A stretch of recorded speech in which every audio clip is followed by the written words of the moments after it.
Bonjour mes amis, je viens ce matin un peu en réponse de deux sympathiques auditeurs, membres de la fraternité Saint-Pédis, qui me traitent régulièrement de moderniste. L'un me demandait si j'avais fait mon serment antimoderniste, voyez-vous, comme si le serment moderniste avait empêché quoi que ce soit des, euh,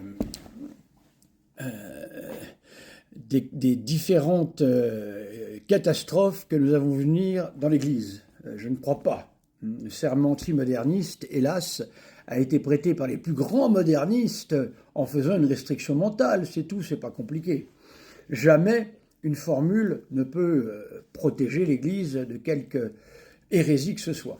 Alors, nous avons vu que la première messe en français, face au peuple, en France, eh bien, datait des années 20-25, par là. Hein. Et les documents historiques nous montrent également où est-ce que nous avons eu la première messe en français, face au peuple, voilà, au Brésil. Au Brésil. Et oui, parce que le Brésil a été inondé du modernisme très très tôt via ses missionnaires. Alors, donc, si je posais la question à nos deux joyeux drilles là, qui viennent me traiter de moderniste en permanence, j'attends un débat, parce que si ces messieurs sont si certains que je suis moderniste, il faut venir me pourfendre en direct. J'attends des débats, je n'en ai pas. Je n'en ai pas, malheureusement. Chez les athées, j'attends des débats. On n'a pas proposé de débat. On me dit que l'irrésistible athée m'a proposé un débat. Pas du tout. Il m'a proposé une vague rencontre, je ne sais où, mais c'est pas le débat que je souhaite. Le débat que je souhaite est un débat, voilà, comme l'abbé Raffray a eu avec les athées. Ça, c'est un vrai débat. Voilà, 5 minutes chacun. Et là, on arrive à faire tomber les masques, soit des uns, soit des autres. Je suis tout à fait prêt, mes deux amis, là, à faire un débat, même contre vous deux, si vous voulez, il n'y a pas de problème. Et vous allez démontrer que je suis un moderniste. Voilà, bref, attendons. Donc, mes amis, aujourd'hui, le but est de montrer la première messe en français qui a eu lieu dans l'histoire du Brésil. Alors, évidemment, je pense qu'on ne vous enseigne pas beaucoup ça. Je ne suis pas sûr que vos abbés vous parlent beaucoup de ces dates aux fraternités Saint-Pédis, c'est des vacantismes et autres lieux du même genre, je dirais, pour être gentil. Hein. Bon. Donc je vais vous le dire. Je vous réponds également à une question. Alors j'ai également des gens, toujours pareil, de sympathiques personnages, toujours la charité à la bouche vis-à-vis des prêtres. Bien sûr, on voit qu'ils aiment les prêtres, ces gens-là. C'est extraordinaire. Alors ils viennent me demander, ils viennent me dire plutôt que... Eh bien donc, alors je suis moderniste, ça, je pense que c'est une chose qui reste encore à établir pour eux, mais on n'est pas loin, hein. On n'est pas loin du modernisme. Hein. Je suis dangereusement en train d'aller vers le modernisme, où j'y suis, je ne sais pas trop. Et un autre joyeux drille me dit, mais vous citez Monseigneur Schneider. Oui, je suis d'accord avec énormément de choses de Monseigneur Schneider. Et on me dit, mais il est venu à la fraternité Saint-Pédis. Est-il venu par charité? Est-il venu par conviction profonde? Il n'est pas rentré à la fraternité Saint-Pédis, Monseigneur Schneider, et il est bien dans l'Église catholique romaine. Hein. Voilà. Hein.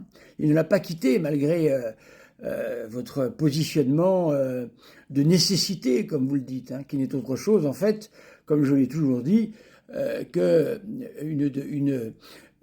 viol de la morale catholique en faisant passer eh bien, cette abomination qui est la fin justifie les moyens avec votre cas de nécessité qui n'a aucune distinction, sinon je vous demande de me le montrer.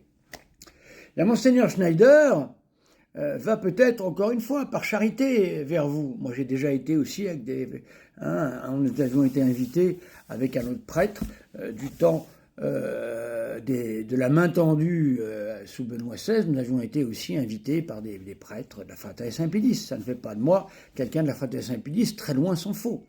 J'ai une seule question à poser à ces gens-là. Vos abbés, vos évêques, reconnaissent-ils intégralement et sans aucune discussion le magistère de l'Église depuis Pie XII? Voilà. Si vous me répondez oui à cette question, mais je suis le plus heureux des hommes, je dis mais la Fatale Saint-Pie, mais il n'y a aucun problème. Pas de problème. Ces gens sont catholiques jusqu'au bout des ongles. Voilà. Mais j'attends les réponses, mes amis.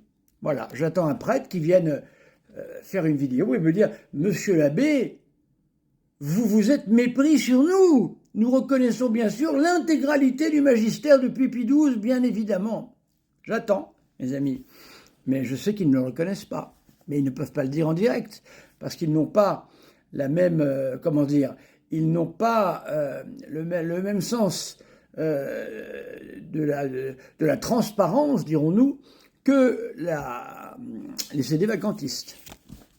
Alors, je vais vous donner la réponse à ma question. Eh bien, certains d'entre vous avaient dans la tête Vatican II. Vatican II, ça, on vous a mis ça dans la tête, mes amis, ça bouge pas, Vatican II. Hein. Vous n'avez jamais lu le ligne de Vatican II, mais on ne peut pas toucher à Vatican II. C'est terrible. Hein. Un champ de mines, m'avait dit un jour un abbé de Saint-Pédis. Un champ de mines. On ne sait pas où sont les mines qui peuvent exploser. Alors il faut mettre autour interdit d'avancer. Un abbé remarquable de la fraternité Saint-Pédis que je ne nommerai pas par courtoisie tout de même, voyons. Hein. Voilà. Si je débat un jour contre lui, je lui dirai. Alors donc, c'est non pas Vatican II, le terrible Vatican II, ni même en 1969, voyez-vous, c'était très loin tout ça, 1969, l'année de ma naissance, avec le nouveau rite de Paul VI. Non, non, pas du tout, que nenni, ne vous trompez pas. La première messe eut lieu en 1933, et on peut même donner la date, le 11 juillet 1933. La première messe dialoguée a été donc, et face au peuple, a été célébrée au Brésil. Voilà. Alors, nous racontons l'anecdote.